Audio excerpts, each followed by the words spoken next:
Welcome back to the Investment Club. I'm here today with Ben, and we're going to be discussing the psychedelic inspired medicine sector as a whole and hit on a few of the main companies. And our qualifications are that we have degrees and we live in a society. Remember, this is for entertainment purposes only. It's not to be construed as investment advice. How are you doing today? Pretty good. Thanks for having me on. It's my first time on YouTube, so I'm excited. So these psychedelic inspired medicine stocks, especially MindMed, our favorite, have been on quite a run. Yes, they definitely have. It's been a lot of fun to be a part of, I have to say. I've never been a part of something quite like this either, so. Definitely. I'm going to pull up the chart here. I mean, this thing has taken off like a SpaceX rocket. Definitely did not expect it to happen this soon. It is a little scary, I mean, seeing where this thing ran to, but at the same time, I think it's just people catching on. Yeah, no, I actually am pretty happy about the pullback. I feel like we needed some consolidation a little bit there at the end. So it was, I mean, obviously stocks don't always go up as much as I'd like them to. So yeah, I feel like it's healthy. I feel like it's healthy overall. Definitely. I'm with you there. I hope we get some more pullbacks. I know. It's nice for buying purposes, of course. So I guess we could just run through a few of the main ones. Start off with Compass Pathways. So yeah, Compass Pathways was, I guess it was like the OG here that IPO'd or actually no, is this one an IPO in September? Yeah, no, MindMed IPO'd first actually, but this is the first one on the NASDAQ. That's what it was, right. So that's the discrepancy, I guess, with the price. That's the only difference is NASDAQ. Soon to be MindMed. Maybe MindMed will skip $56 one of these days. That would be amazing. Yeah, it's almost caught it in market cap here. It's I think about half of the market cap now. So yeah, and actually I feel like Compass is a good one to talk about too, just because they seem to have a model that a lot of other companies follow. Right. Compass Pathways market cap sitting over $2 billion. MindMed, they're catching up pretty quick. What's theirs up to now? Might be around 1.2 billion, 1.1 billion. I like Compass. They're definitely a bit more constricted. I mean, they're going for the treatment-resistant depression. Can only apply to people who have tried 2-3 plus antidepressants and not been met with any success. Yeah, no, I think their business model is interesting though. I really like. It seems to be one that a lot of people are following. So I mean, obviously they don't have the pipeline that MindMed has, which is a negative, but a lot of other companies seem to be following a similar path where they're trying to, and other companies have successfully implemented it, just not with psilocybin, but like Field Trip, we'll get there later, I guess, but of, integrating both the drug itself and the therapy. So that, having the therapy sessions, having clinics that people actually go to. And I think it's a really cool model. I think it could be expensive, but yeah, that's true. I mean, it's going to be interesting. I wonder, I feel like it's tough to get a lot of insurance companies to even cover, your standard medication, let alone get insurance to pay for your LSD therapy. I mean, I hadn't even really thought about that. Yeah, no, it's definitely something that I think that's going to be. Yeah, that's definitely an issue for them going forward. I think there was a study done. I forget where I saw this, but there was a study done a couple of years ago, actually, which was analyzed the cost long term of MDMA treatments on patients with PTSD, and they actually found it saved them over the course of however long. I don't know the efficacy of the study, but they said it ended up saving them $116,000 over the course of the remainder of their life. I did see that. I think that was it might have been in their investor presentation. It was definitely in one of them or on one of the sites. But yeah, I mean, that's true too. It could end up saving the companies a lot of money. Mm-hmm. So yeah, that is very true. I think it's all just a matter of them being able to, the supply and how much these magic mushroom pills, whatever they're going to be given, are going to cost. But yeah, that is very true. Yeah, no, I think it's interesting too because there seem to be different levels. Some people seem to be focusing more on the transportation or the logistical side of it. Others, MindMed is definitely, it seems to me at least, front runner in the research and development end of it. But then there are others also that seem to be focusing on the tail end of it, which is basically where these drugs are going to be implemented. And Compass seems to be one of those. They want to open up multiple clinics. It seems like in theory, they could operate with multiple different drugs down the line. They already have the therapists who are certified for treating with certain substances, so they can incorporate other substances too. So in theory, they don't have to just stick with Comp 360, which I believe is what they're trying to use, which is their synthesis of their little. That's my other thing with Compass is that they only have the one trial, right? Are they testing anything else, or that's it right now, and they have plans to do others later? They only have one trial that's really anywhere substantial. So, I mean, they have the one trial for, like you said, for treatment-resistant depression, which is in phase 2B, which I think that stage is supposed to finish in late 2021. But they have a couple trials, I think, that are preclinical for like anxiety and eating disorders, maybe like epilepsy, and a couple others. But they're preclinical, so those are, I mean, even further down the line than anything else. So they're definitely, as far as their pipeline is concerned, they don't have anything nearly as developed as like MindMed would, for example. But besides the one, I suppose. Yeah, and it's interesting how similar Compass website is to MindMed. I'm not sure which came first. I was wondering the same. It's like a carbon copy. They got the lady on the front looking off lady on front looking off into the distance. Lady up front looking. This one, she has her eyes closed though. So. Oh, okay. It's new. It's novel. Yeah. No, I mean, I don't have anything invested in Compass, but I do like the company. I feel like the issue is with this industry right now is there's no way to evaluate them. So Compass is kind of, with the highest market cap, they're kind of the valuation standard. So I don't really know short term where there is for them to go, considering it's kind of all speculative. I mean, I like the company as a whole. I think is pretty solid. I like I said, I like the model. There are some concerns, like you said. What is the feasibility of somebody, getting insurance coverage for something like this, for example? But they have like $200 million in cash, so they have plenty of money to go through with all their trials. I feel like getting insurance to cover the therapies is something I could see being an issue early on, and the type of thing you're going to see, a big sell-off. People are like, oh, like it'll never get covered. It's not going to work. And then like a week later, they'll see, well, not a week. It's going to take time. Everything takes time. It's kind of the same as, insurance for Tesla vehicles right now is insanely high just because it's a novel concept and it's totally different. But once they see it's safer, and like you said earlier, that it's actually going to save them a ton of money, and helps the government, it helps the workforce be more productive. Once they see all these benefits, I don't see that being a problem. I do see it being a good buying opportunity when it dips. Yeah, no, I definitely agree. And especially too, I mean, like you said, like with with saving the money long term, I mean, for treatment resistant depression at this point, for treatment resistant depression, they've gone through, these patients have gone through 3 or 4 rounds of prescriptions and whatnot, and different therapy sessions trying to find a solution that isn't, that's a lot of money in itself. And none of those solutions seem to be effective. So, I don't know. So if this is an effective solution, I mean, it would in theory put an end to that spending, even if it's more upfront. So I mean, the research is still out on that, I suppose, but I think it could have the potential to long-term save people money. Definitely. And it's interesting here. I mean, you look at their team, got some big names here. I mean, I'm curious. I have to look further into like what positions they held at these companies, but I mean, CEO worked at IBM. I see Johnson & Johnson, Pfizer. Like these are not just Joe Schmoes. I think these people have to know what they're doing. Yeah, and kind of, I mean, similar to MindMed too. I feel like the company has personal connections to these stories. So I think on their website it says this, but the two co-founders, both of their families have members that have treatment-resistant depression. And that's kind of how they came to this. So it's not something that's just for, it's a market that needs to be addressed, but it's not just for the sake of the market that they're doing this, which I personally like because there's more. They're not just in it for the profit. Exactly. I mean that just gives me more confidence in it. When someone's really cares, they're really personally invested in it.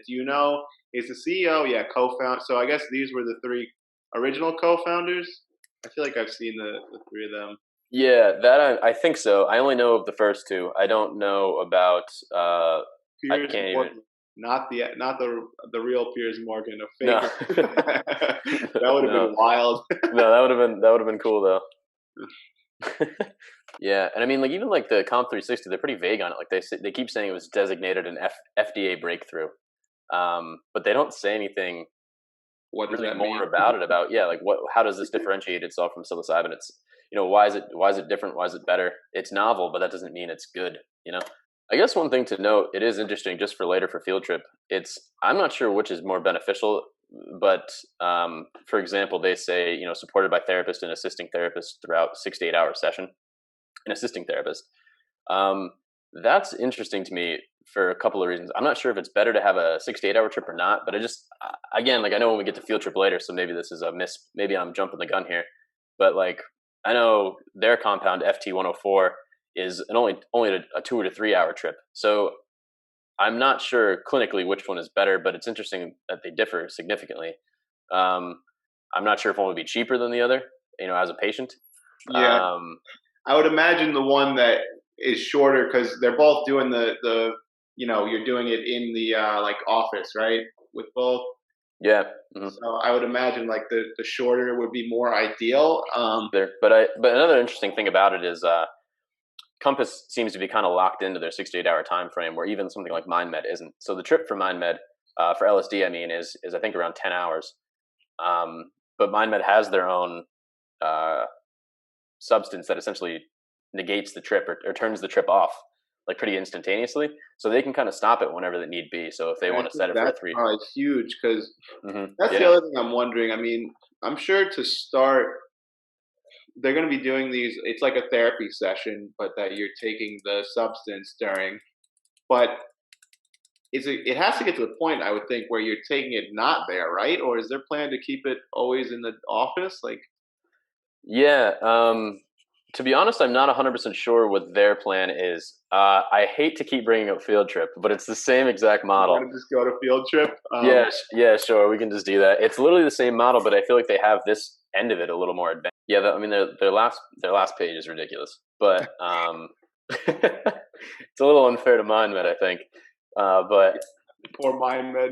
All right, so moving on to field trip health here.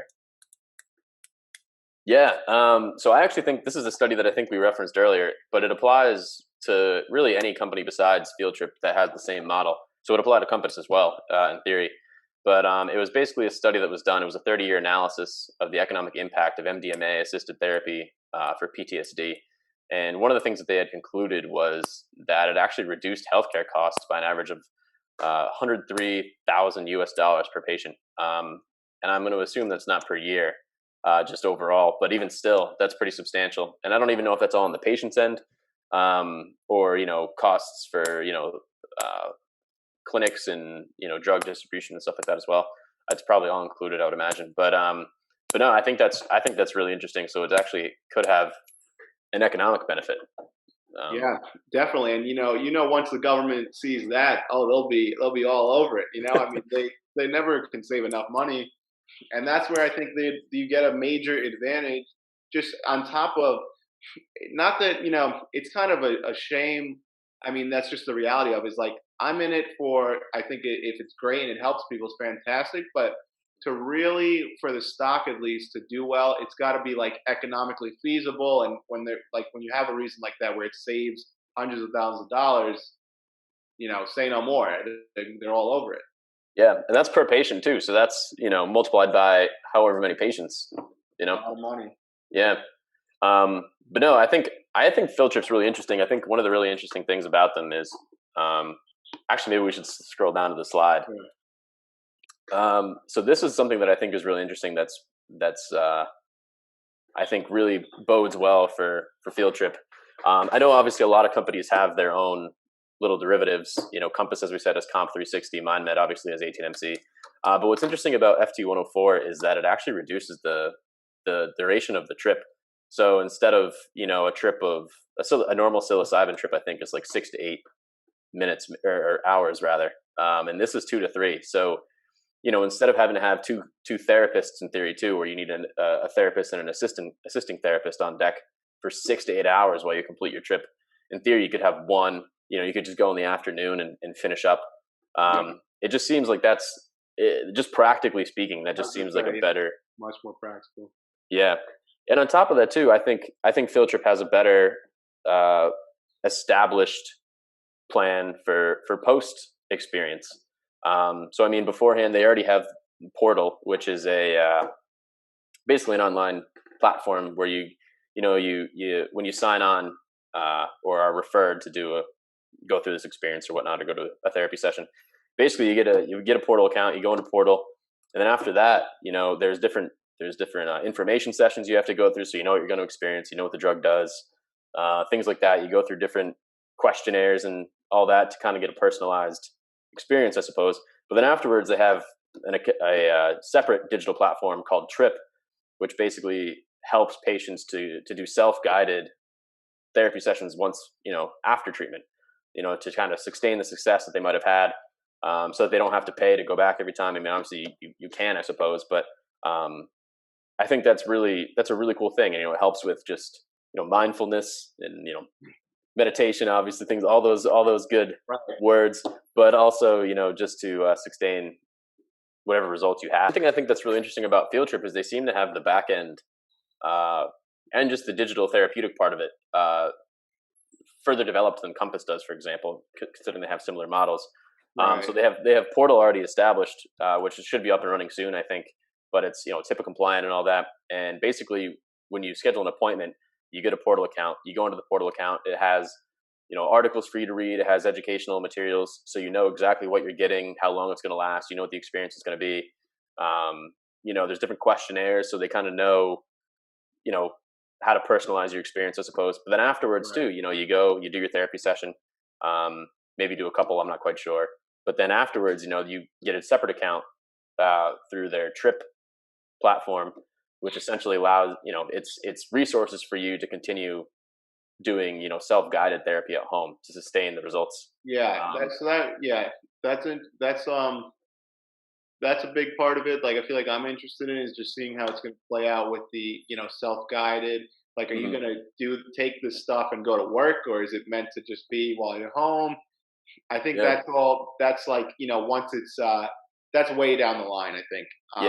Yeah. But, and then is Field Trip, who are the ones that are like, what are they targeting? So Field Trip, so they actually, what's interesting about Field Trip too, I forgot about this, but so their FT104, they haven't really said what it's supposed to target. They've been pretty quiet about that, but they are currently actually treating treatment-resistant depression for ketamine therapy. Right. So they actually have 6 open clinics right now that are active and working and creating revenue. I don't know how much revenue. I don't know if it's probably not that much, but they do have 6 active clinics around the U.S. I think in like 4 different cities that are using ketamine therapy right now, which is legal for treatment-resistant depression. So, and their plan. Oh, sorry. I'm curious. There was one company. Which one was the PTSD one? We can talk about this later, but I'm just trying to. PTSD was Mydecine. They were treating PTSD, and the success rate was like insane. Like, people who had other methods of treatment wouldn't work for years, and then like 3 sessions of this, and they were like cured, basically. Do you know which one that was? Oh, interesting. I don't know. I know Mydecine is Numinus, maybe, but we'll get to that later then. Okay. Yeah, I'm not sure. Anyway.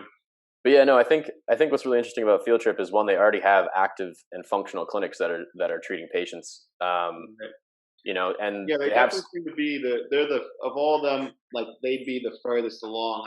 I would say, right? I mean, correct me if I'm wrong.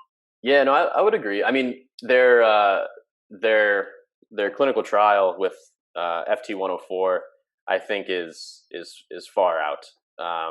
Right. I think they're the ones who are like physically doing it. My med, I think, trial wise is probably the lead, I would say. Yeah. It's the most important part when it, at the end of the day, you can't do anything without those trials. Yeah. One thing that I do think might work in Field Trip's favor is that they don't really. So what I had said previously about Compass potentially using different substances besides the one that they're developing, that's something that Field Trip has made very clear that they're open to do. So their plan is to have 75 clinics open and running using ketamine therapy for treatment-resistant depression by 2024. Right. Which, whether that happens or not, I have no clue. But at that point in time, then they'll have 75 clinics open, which is around the same exact time that things like Comp360 and also there's FT104 and things like that should be coming to fruition. And they said they're very open to the idea of, now that they have this network of 75 clinics open, they're very open to the idea of treating patients with other compounds, so they could in theory make if Compass, for example, wanted to, they could, or released their, sold their compound publicly, which obviously is their goal. They could in theory use that compound in their treatments. So once they have the clinic set up, they have that advantage at the end, which I think it might not even matter if their treatment doesn't work out, or their clinic, right, or their trial doesn't work out, I guess. And this kind of ties in just like what you were saying earlier. So it looks like the FT104 duration, we're talking 2 to 3 hours compared to, psilocybin 7 to 8 hours. I've been practicing saying that word the right way. Yeah, I know you got some pushback on that before as well. But I think that's big too. I mean, because obviously, what is more ideal for the therapist? A 2 to 3 hour session or an 8 hour? I mean, you're going to be able to see a lot more patients, and if they can, it all comes down to, I guess, also if it's achieving the same result. Yeah. No, but I think, I don't know. There are essentially 3 phases, I suppose. There's obviously the R&D, then there's the distribution, and then there's the actual. You need a clinic to, use the substance in. You need trained therapists, and I think Field Trip seems to be kind of putting their money in the latter, where they're establishing the clinics and they're establishing the trained therapists. They will have an army of clinics and trained therapists ready to receive whatever compound makes it out of the R&D. So even if it's not theirs, I think I don't know. Obviously, I'm not an expert by any means, but I think it seems like once they do that, they should be able to be winners regardless of which compound makes it out first or which one's most viable. Yeah, no, I definitely agree. This is where I think it's interesting. I mean, we were saying with MindMed being much further along. I mean, here's their timeline. I mean, and this is for the FT104, right? I mean, is this everything? Yeah, so it started out, I think, as the FT100 series, and then I think FT104 is the one that made it out. That was my impression. I could be wrong, but yeah, because I mean, just looking at this, and I could be misunderstanding, but phase 1 to not begin until basically, let's say 2022, quarter 4 could very well move into 2022. Mm-hmm. I mean, they're years behind MindMed. Oh yeah. Which, I mean, it's not I think there is a big first mover advantage here. Not to say that it's an automatic disqualifier, but if it's just a matter of like, this is even more years out. Are they going to be able to continue to get the funding they need if MindMed, let's say, does finish first? I mean, this is impossible to know because they could start later and finish before MindMed. There's no way to know for sure. Mm-hmm. But I could also just see it becoming a problem. Not even so much that, the first mover advantage that has the best product, but just once one of them gets through, our investors and institutions are going to want to support companies who are still doing research when something proven's already out, Yeah. No, yeah, definitely clinically they are very far behind. And I'm not even 100% sure what FT104 is supposed to treat. I don't know if they mention it. I know last I had heard they were being pretty tight-lipped about it. They didn't share, but I could be wrong. They might have shared recently, but right. Yeah, because we talked about the ketamine thing. Their expected timeline, they don't even put MindMed in here. The disrespect for MindMed. I will not tolerate this MindMed slander. Yeah. I mean, it's interesting, and I wonder how they are coming to these calculations. Like, is this what these other companies have come out with and saying where they think they'll finish? Do you know? I think so, yeah. And I guess one of the reasons they might be leaving out MindMed too is because MindMed, let me think. Yeah, their top 3 trials, their top 4, I guess too, don't target treatment-resistant depression. So they might just be leaving them out for that purpose. The people closer to them. And it could very well, I mean, at the end of the day, all that I know, your guy over there loves. All that I know is that I know nothing, right? I mean, we could be over here saying, "Oh, my med, they've got the best future. They've got Hmm. the most options to treat." But just at the same time, what could ultimately end up happening is, whether the trials dictate it or the government does, and they come out and say, we only want to use this for treatment-resistant depression. We don't want to use it for all these other issues. Maybe it doesn't work. Maybe for whatever political reasons. Yeah. I mean, that's, because I've kind of been, not that I've been writing them off for that, but I've been looking at it as a disadvantage. I think you brought up a good point. Like MindMed isn't even really a direct competitor. I kind of just classify all this new sector kind of as the same boat, but they are doing very different things. And so, with that being said, I'm kind of rethinking now. Are having multiple trials, is it really an advantage? I think it is in certain ways. And I know Kevin O'Leary, I mentioned in one of my videos, like he's a big biotech guy, and he recommends, he's like, you want the company that has the most trials that have the best probability to succeed. But that being said, like we said earlier, maybe treatment resistant depression, that could be the field that works, and that's what the government wants, and they don't want LSD for anxiety or ADD, etc. Yeah, no, I agree. I feel like I do think I agree with what you said and what Kevin O'Leary said, that obviously the more trials, I think, gives you the more chances of success. So I think that's a good thing. But I do think it's interesting that Field Trip and Compass and Numinus, well, Numinus a little less so, I guess, but Field Trip and Compass really are in different markets. They're working with psychedelic drugs, yes, but they're treating something totally different, at least compared to what MindMed's doing in all of its phase 2 trials. So yeah, and all two of those companies, MindMed and Field Trip or Compass, can really succeed simultaneously and really not step on each other's toes at all, which I think is. And even if they, these are big enough markets that even if there are several companies in the same field, there would be no issue. There's no issue with demand, I think. So that's true. That's true. Yeah. The straw. And then what about, how's Field Trip's cash looking? Their cash position. Yeah, this is I guess one of my concerns. So I mean, obviously they do have 6 clinics which generate revenue. Probably not that much, but they only really. How much? What's that? Do they say how much revenue they're generating? They didn't, but I do know that Numinus has 4 clinics, and those clinics do the same exact thing. They're ketamine therapy clinics, and they for treatment-resistant depression, and they make 1.7 million a quarter, maybe. Numinus, you said? Yeah, I forget. How many clinics do they have? Do you know? They have 4 now. They had 1 originally, but they just bought MindLeap. And they're getting 1.7 million per or total? I forget if it was 1.7 per quarter or total, or for how many clinics. Yeah, I mean, either way, I mean, that's just incredible at this stage, I mean, just imagine when it really moves along here. Yeah. So, but even with that though, so I'm not sure if Field Trip's clinics are similar in revenue, but also they only have 14 million in cash available, which is not that much. I think that's a bit of a concern, especially as a biotech company. I mean, you're burning through money faster than probably any other type of company. It's all research. I mean, you're not selling anything unless except for the couple that do already have the clinics.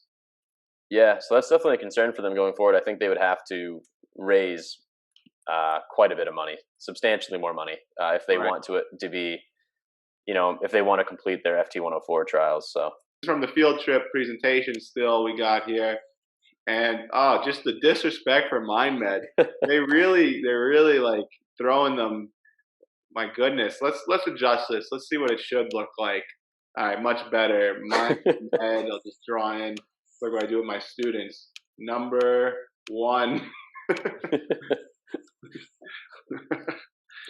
I think that's a good one. That's a good one-liner there. I think people will appreciate that. All right, so next up on the chopping block, we got Numinus. Yeah, so this is a really interesting company. They actually recently kind of entered in the same space that Field Trip and Compass are in. Numinus is currently, I think they have 4 clinics open now. They just acquired Mindspace.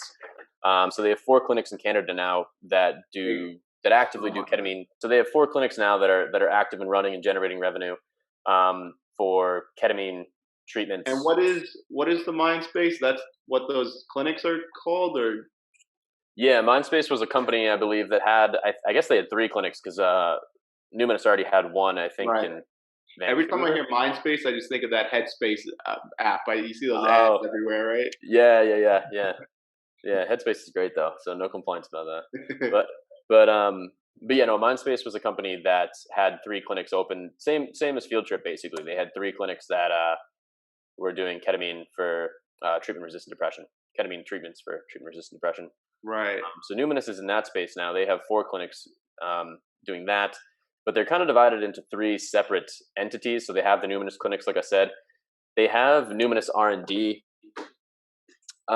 which, if I'm being honest, I'm not 100% sure. They weren't very clear in the presentation what exactly they're doing. They were pretty vague. So I mean, obviously, that they say they're developing protocols tailored to different mental health conditions from depression, PTSD, and stuff. But they aren't clear about where their trials are or Right. on what stage or anything like that. So, and then the last leg is Gotta love investing in a shroud of darkness. yes. No, it's never a good sign. I feel like when companies aren't Yeah. straightforward, but then the last leg is Numinous Bioscience, which they are doing a couple different things. So they're trying to patent different standardized extraction methods of psilocybin. They're exploring product formulations. They do have a trial also for the effect of psilocybin on substance use disorder that I think is starting in November, or they announced it in November rather. And then they also have a trial for MDMA on PTSD that they are doing in conjunction with MAPS, which is starting in Right. December. They announced it recently in December.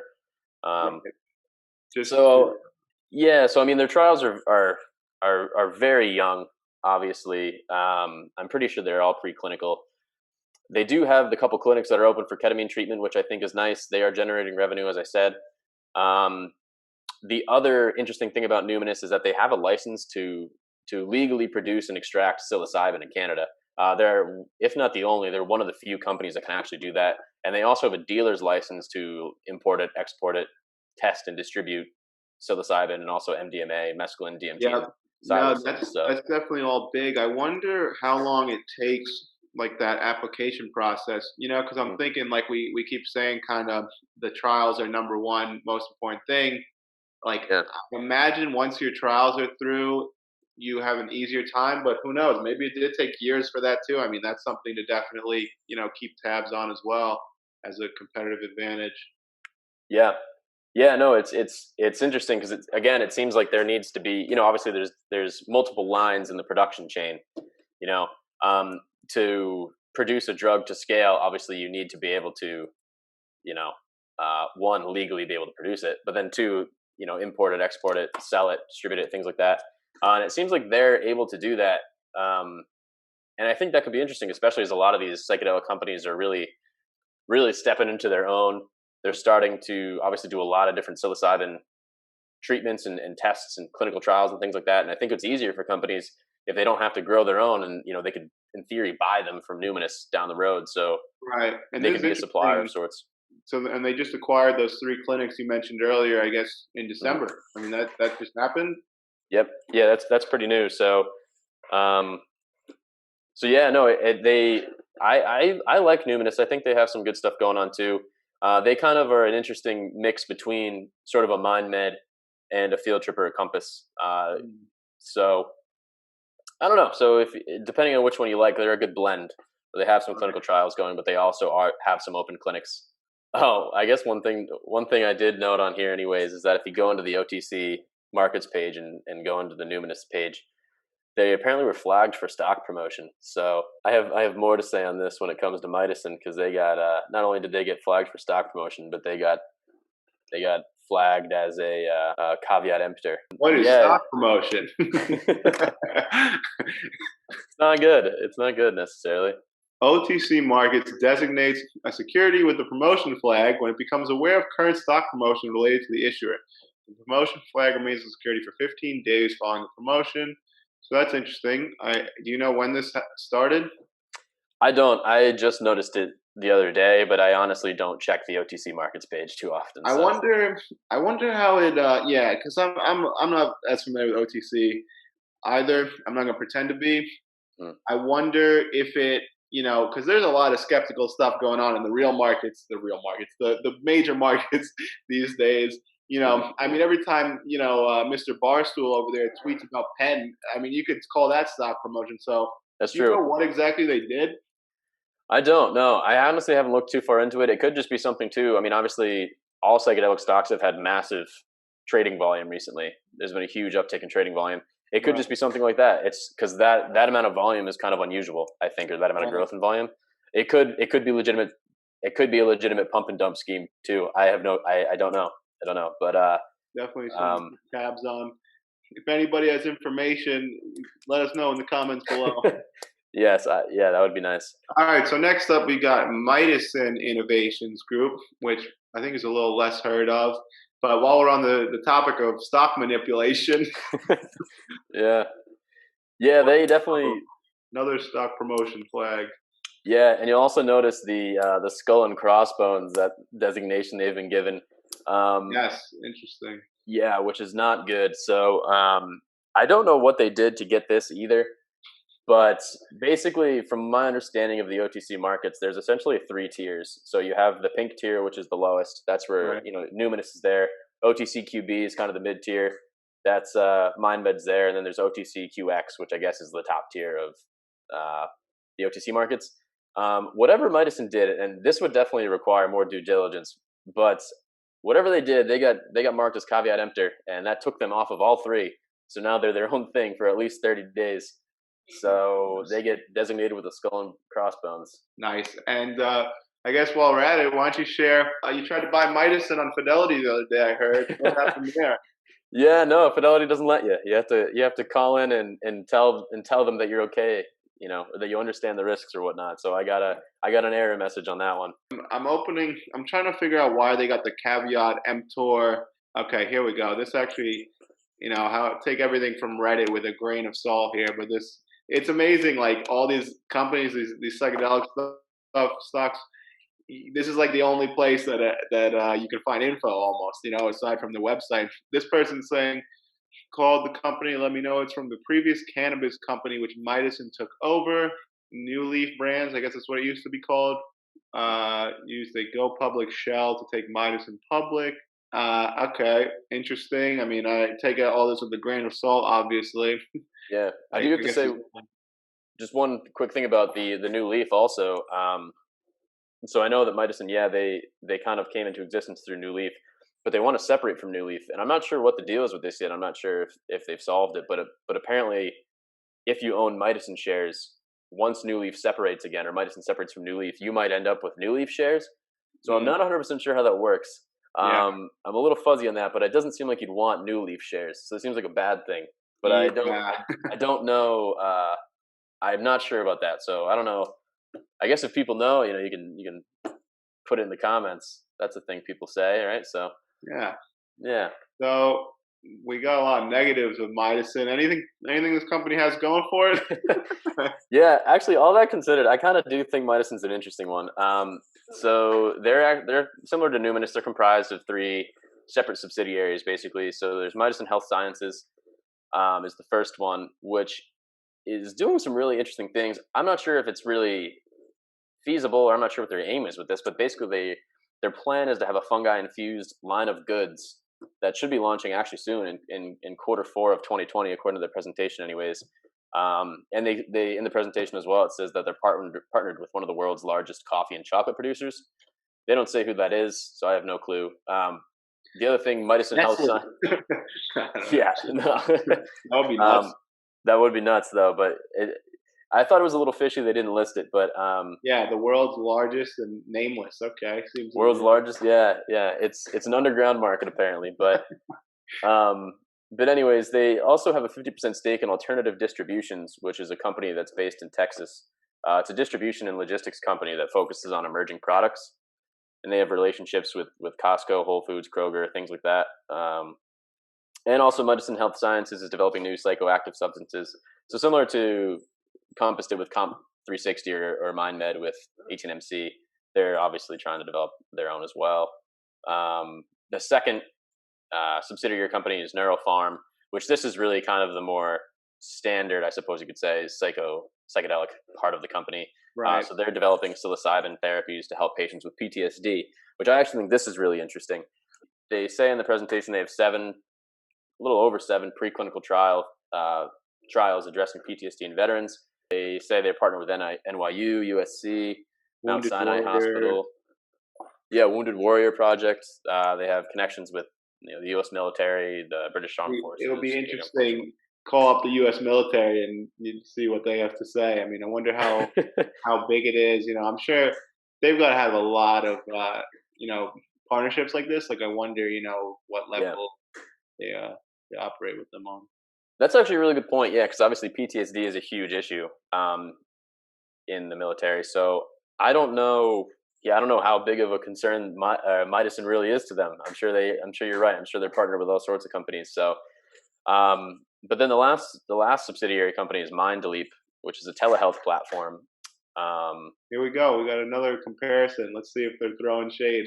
Oh, they did throw shade. I thought that this was very unfair to MindMed. No. Yeah, and I mean some of these, it's like collaborating with military personnel. Well, that's not even.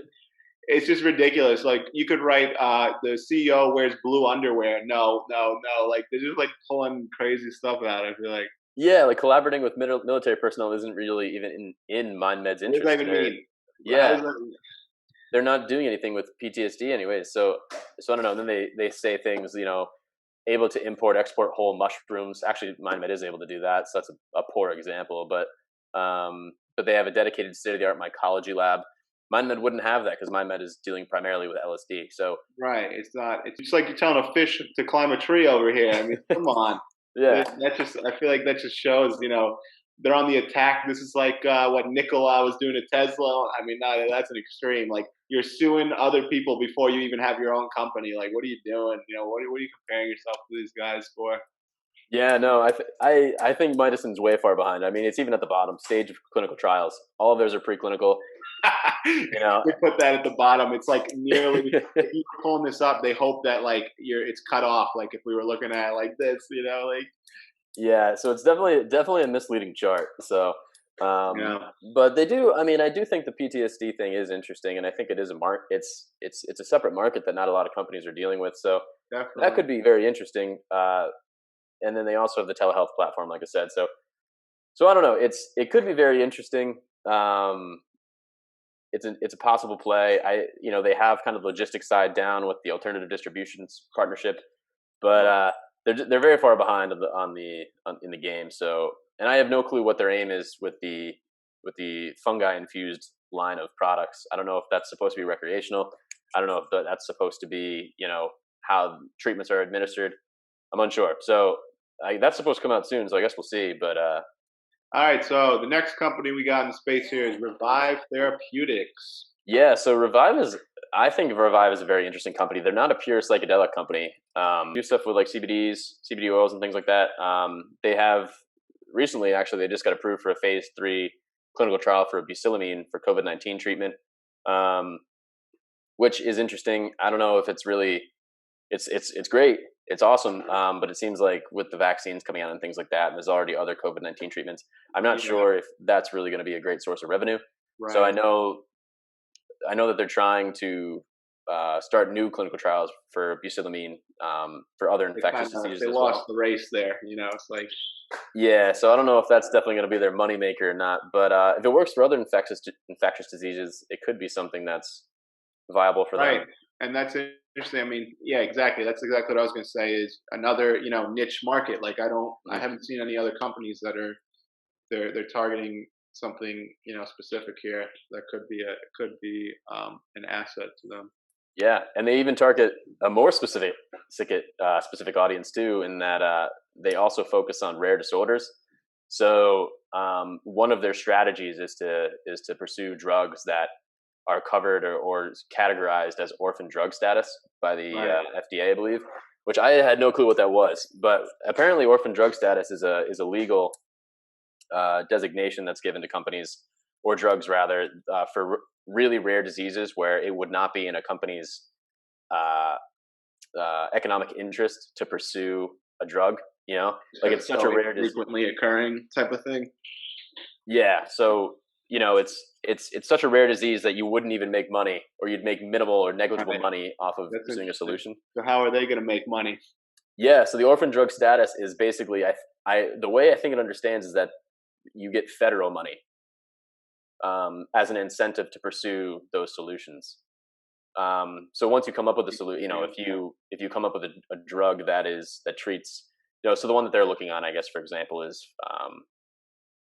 let me see here. It's actually for CBD. It's CBD for autoimmune hepatitis, which is a rare liver disease. And they have filed to begin phase 2 trials, but they have received orphan drug status from the FDA. And I'm not 100% sure how this works, but I believe that they make money because the government gives them money to incentivize research in those areas. Because otherwise, you would, a company's not going to research something that's going to put them under. So, right.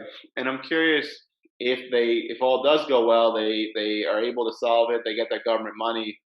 But since it's so infrequent, I mean, does the government keep paying them? Like, how would that work? Is it a sustainable business model?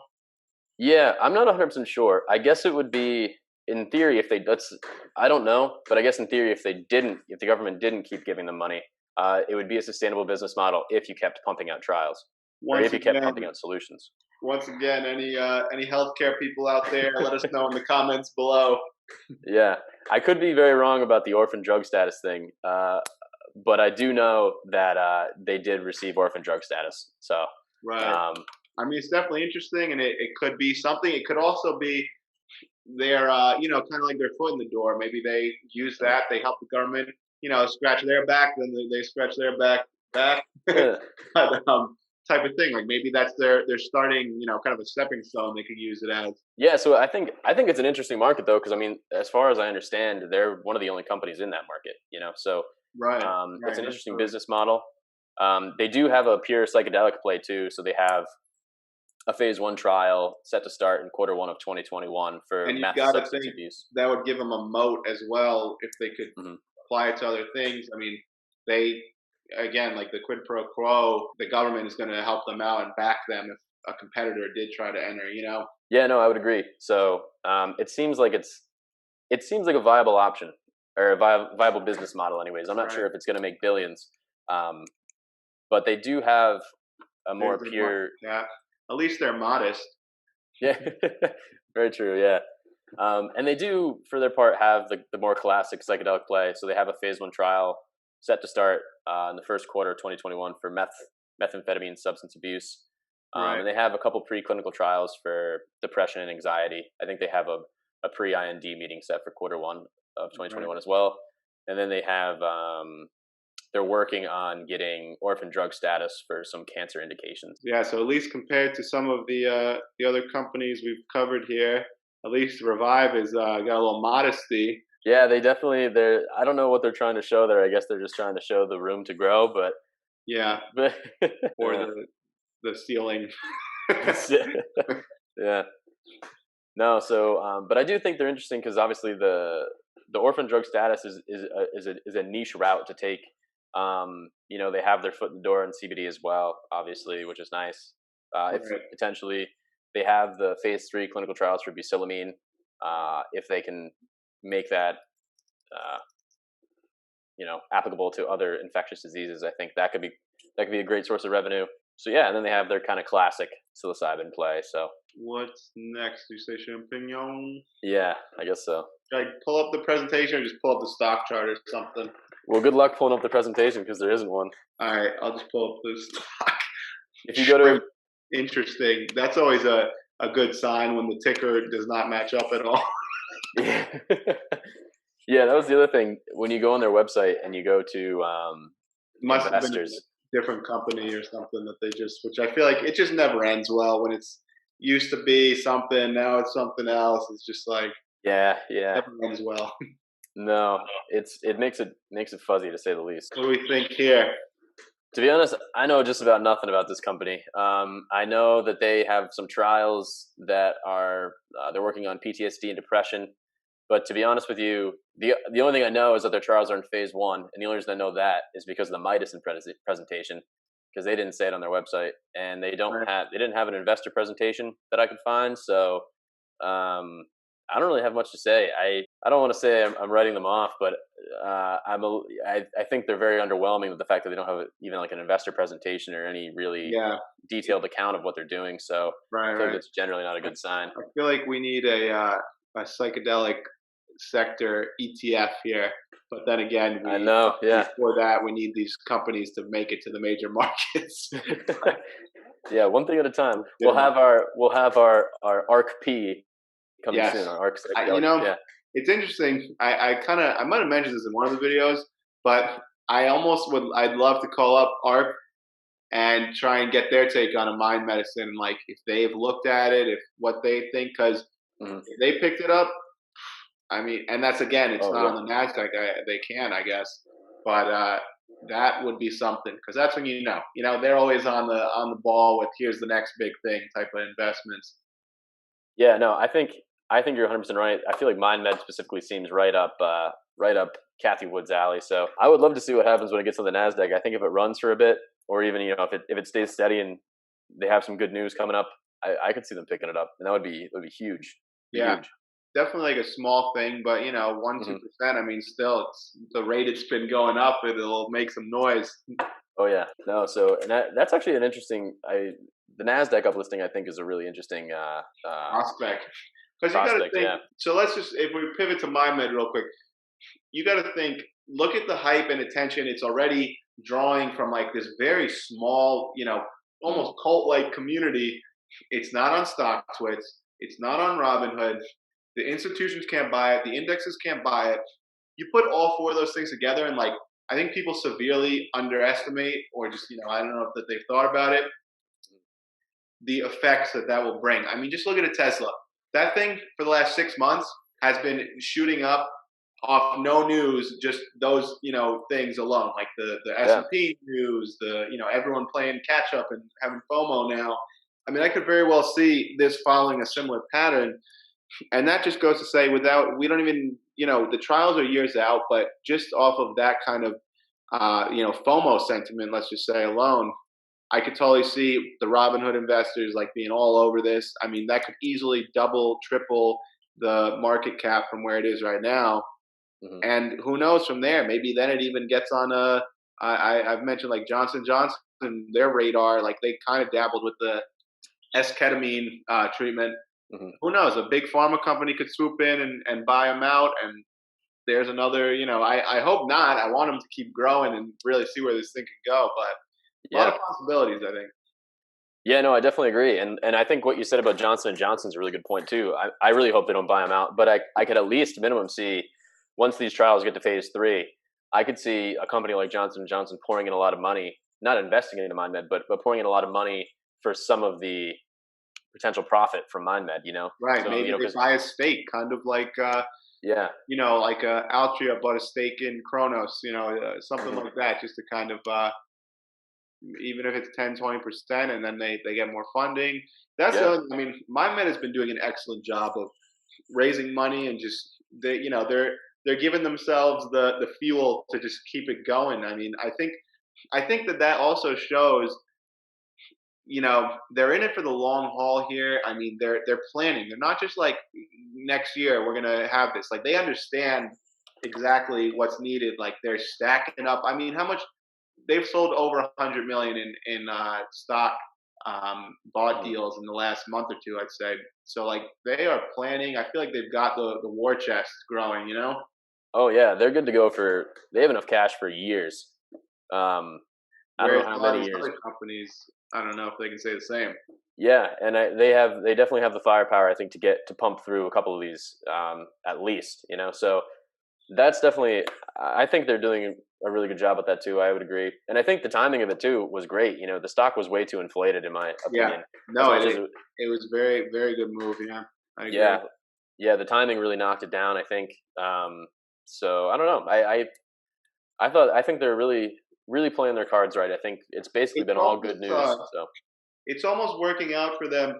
It's working out in two ways for them. It's like they sell more shares to raise capital, obviously, but by doing that and diluting, they're keeping the shares cheap because, like, I know we've been discussing this, and I'm sure a lot of people are.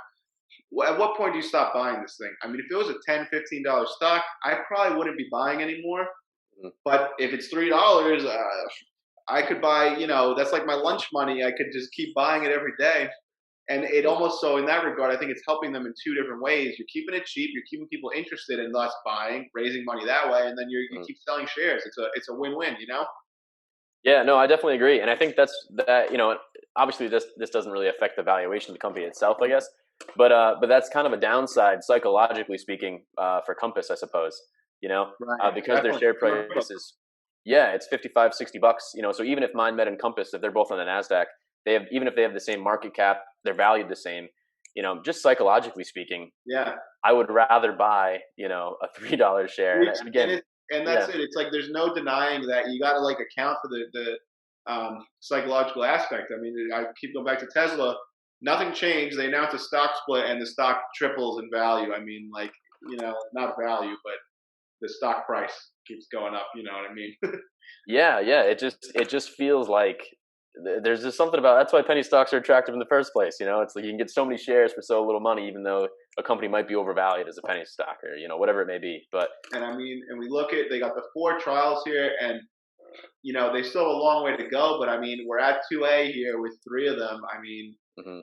all you need is one of these to make it all the way. I know there was some drama about one trial going missing. We're not going to speculate as to those reasons. Hopefully, we get an update from MindMed soon. Or I think you actually brought up a good point the other day, just saying. I mean, I'll let you explain it, but just that maybe these are their bigger priorities. Yeah, so because the issue was with suicide headaches, obviously, I'm sure people are aware, but that still is in their investor presentation, and it's just that I think that they're in phase 2 with that as well, and that's not set to finish until like 2024. Not all Right. the trials, but just phase 2. So I think these other ones, for example, Project Lucy, I know they just did the pre-IND, as everybody knows, they got approval for that. That went well. So they're planning to start phase 2B, I believe, in quarter 1. Right. So and 18MC and LSD microdosing, those are set to start. I think they're good to go to start 2A, but they haven't started 2A yet officially. So they're set to start 2A in the next quarter or two. So a lot of those are transitioning very soon, where the suicide headaches is kind of locked in until 2024 about. So it just seems like it makes more sense to kind of focus on these, and I think these might be some of the more they're bigger markets anyways, and I don't know, Right. it would make sense to focus on these, I guess. I agree. I mean, and they're coming to fruition sooner. I mean, you're going to Mm. want to. They can put the what was it, they can put the suicide headaches trial back in here when it is getting closer, and maybe they just feel these have more promise. I'm not going to speculate on this. I know that the community does not like it one bit. Yeah. So, but anyway. So which of these companies do you own, or are you wanting to buy? Which ones are you sold on? Yeah, so definitely MindMed. My largest position is by far in MindMed. I don't think that's probably a surprise. I do own some Numinus as well. The reason I own Numinus, I guess, is I kind of liked the blends that they had going on between sort of Compass and MindMed. Right. I like that they kind of have some clinics open. I like that they are already doing ketamine assisted therapies. Right. I thought that was nice. I liked the fact that they can grow, extract, and distribute psilocybin themselves legally. So those Yeah. are things that I liked, anyways. It's like a 3-prong, business here, where we've got trials as one. I think the most important aspect, as we said, Mhm. but getting the mushrooms or whatever it is that you need, the psilocybin and the other compounds. That's a second going to be a crucial part of it, because you're going to need supply, obviously, and then transporting it. And it seems like they have those 3 already. Yeah. No, I agree. So I think Numinous long term, I think, will be in the game, and I don't know. I kind of, to be honest with you, I don't own any Field Trip, but I kind of do like the fact that they are really focusing on the clinical trial aspect. or not the clinical trial, the clinic aspect, I should say. Numinus. Because like I said before, I guess they can sort of collect whatever comes out. They already have their plan anyways is to have 75 clinics open in 2024. Right. And they could do, they at their clinics, they could in theory just, give patients, let's say all these come to fruition, Comp 360 and Yeah. FT 104 and whatever else. So, at that point in time, they will have the clinics established and open, that I don't think Compass will have. So Compass might win, let's say, and have the first, let's say Comp 360 is on the market first. That's fine, but at that point in time, in theory, Field Trip might already have 75 clinics open that they can use that compound in. So yeah, I kind of like Field Trip too, just for that aspect. They've kind of put their money. I think I said it before, but they kind of put their money towards the end of the game. But they already have, similar to Numinus, I guess too. They already have revenue coming in from some of these clinics. I don't know how much. I don't know if anybody knows, but yeah. So Field Trip's one I'm interested in. Obviously Compass is furthest along with their trials, so that's interesting. Yeah. I don't own any Compass though. I kind of feel like they're kind of the top of the market right now. So definitely. And it's again, it's definitely the psychological is a big part here. Mm-hmm. You don't hear about this as much. $55 a share it sounds a lot more than $5. But then again, doesn't matter. You could buy one share at 50 and a million at $5. When it goes to zero, you have the same amount of money. But yeah, I'm with you. I only own Mind Medicine. I've definitely I'm tempted to get some Numinus. Mm-hmm. This thing has run a lot too, but $1.80 here. I'll gamble. I'll buy a little bit. Maybe we'll see. Maybe next week. Because that's the other thing is I feel like the sector alone, as more people start to catch on in the short term here, Mm-hmm. I don't see this trend stopping. Barring a major bad news, something catastrophic or a big scandal coming out, which if I just bought a few shares at $1.81, I'm not going to lose sleep over it. But yeah, it's run a lot, but I think it has a lot further to run, especially as, let's say, Field Trip, I thought the other day, I must have been looking at the CAD one, was up to $6. Yeah. But, especially as, so let's just say Field Trip and MindMed, besides Compass, are the most expensive stock price wise. Mm-hmm. I could see off that alone being a deterrent for people. They're trying to find the next MindMed already. I already see it. Is this the next MindMed, or you know how it goes? And maybe people do start turning to Numinus just off of it's similar and it's cheaper. So I think short to medium term, all these companies are great. Especially, I'd say MindMed, Numinus, and Field Trip. I would put those in my top three. I was intrigued by the Mydecine thing as well, until Fidelity was like, "Nah, we don't want you to buy this. You're better off." Or like, there's definitely maybe wait for the flags to go away on the OTC. But I would be fine with buying Numinus and Field Trip as well. I think these are definitely very intriguing. Mm. Yeah, no, I honestly think Revive is interesting too, just because they have such a niche market, So, but they also have their play in the more standard market with anxiety and depression and things like that. And they're not far ahead in the game there, but they do have a sort of niche market. And I don't know, they're the only company I've seen, and I could be wrong about this because they're not a pure psychedelic play. So maybe there are other psychedelic companies or other companies out there that focus on orphan drug status. I don't know. Today is the first time I heard of orphan drug status. So yep. Yeah, and that I feel like if we're talking probabilities, it's stacked against them. If like the major companies couldn't get it done, or they felt it wasn't worth it, then what is a small company going to do? But who knows? At the same time, like we talked about earlier.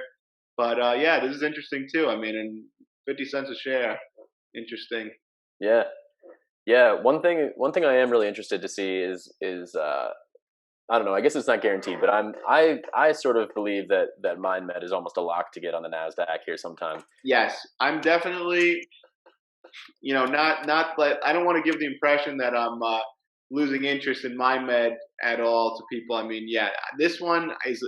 If I'm picking one, if I could only own one, it is, and it would stay MindMed. I would not change that, and I think that I feel like they have the most promise right now. I think matter of, maybe within weeks, maybe months at most. The Nasdaq listing, I really think, is coming sooner than later. Yeah, no, I agree, and I'm curious to see what happens with other companies then who aren't on the Nasdaq. I think probably they'll do the same thing that happened with Compass, where when Compass was listed, all of a sudden there was a huge uptick. But I think long term, I wonder if companies like Numinus or Field Trip are going to start getting pressure to be on the Nasdaq. If they stay on Right. the OTC markets after a year or so, I think there's going to be some concerns about why they're not trying to uplist. Definitely, no, I could definitely see that. Yeah, and that Yeah, it would just give them more upward pressure and just keep pumping them up. Probably, yeah, if they can prove it, if they can prove themselves, obviously they're gonna have to meet a lot of these. It's much more stringent to get on the Nasdaq, and they'll have to meet those requirements. But it's gonna be yeah. interesting. No, it's very interesting. So I'm excited. I'm happy to be part of the sector. So mostly for MindMed, but I I think am too. I'm excited to dip into some of these other ones. I'm very excited. Like we got in, I think very early here, and I'm excited to see where it goes. And I think this is just a very unique industry. I think people comparing it to cannabis are wrong. I think this is a totally different animal. Going the medicinal route has the likelihood of this succeeding sooner. I feel is 100% than any cannabis company, setting itself apart. If that makes Mhm. sense. So I'm very excited. I think the future is bright here. Yeah, no, and I think this has a lot to do. Obviously these are to some extent world changing issues. These are issues that hundreds of millions of people have. Cumulatively maybe a billion people. So I don't know. I think these are really really big issues that need to be addressed, and I just think every presentation tells you, but I agree with it. I think the current health system has kind of failed a little bit in some of these regards, Yeah, and so definitely. it's nice to simultaneously think a company will make me It's money like and believe in it. not even. I mean, obviously, we've made immense progress, but you just look at the ways, the methods, and the medications we use to treat these things. Mm. They are very what's the word I'm looking for? Like primitive in a sense. I mean, we haven't had an advancement in 30 plus years. Everything else, technology is advancing, and why isn't the medication? And clearly, it's not doing a good job. It's not solving the problem. It's like at best it makes these things tolerable. It doesn't make your Mhm. life like, obviously, like, yes, people, these medications do help people, but I just feel like we could be doing a much better job with the technology we have, and it's 2020. We got to make progress here, and clearly, a lot of the methods we use are not working, or they're just not doing enough, I think. So it's Yeah. time for an innovation. It's time for some disruptive medicine. Yeah, no, I 100% agree. I'm very excited about it. So I'm really curious to see what happens long term. Obviously, I think you are as well. I'm in for the long term. I think this is Definitely. gonna Yep. this is gonna be huge. So Yeah, I'm not selling anytime soon, that is for sure. cool, cool. Anything else you want to add? I don't think so. No, I think next time we'll be calling up Kathy Wood. I don't All right. know. Well, on that note, I think we're good here.